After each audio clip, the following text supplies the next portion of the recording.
In reference to the Non-Admitted and Reinsurance Reform Act, the SMART Act, as the former SMART Act, as the Commissioner referred to it, in our judgment, setting regulatory benchmarks for the states is just as intrusive on the state regulatory system as would be the case for an optional charter, number one. And number two, you still have 56 regulators involved who are going to be interpreting those regulatory benchmarks and are going to be determining when they are fulfilled and when compliance is achieved.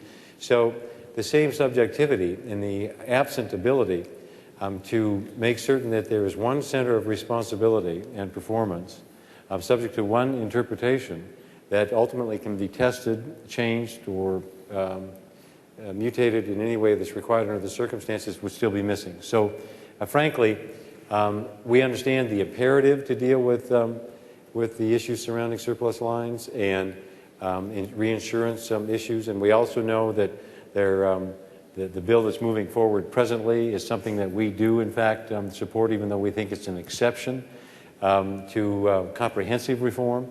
Just as NARAB, we understand, again, the urge and the desire to secure reciprocity and the ability to be licensed and go to work more rapidly.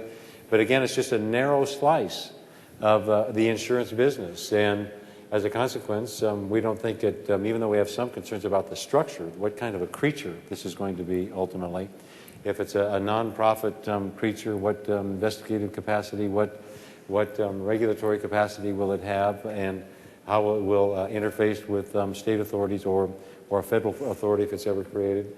We do have concerns about that I think are subject to continuing debate, but certainly understand the desire for reciprocity and can see why there's support for NARAB moving forward.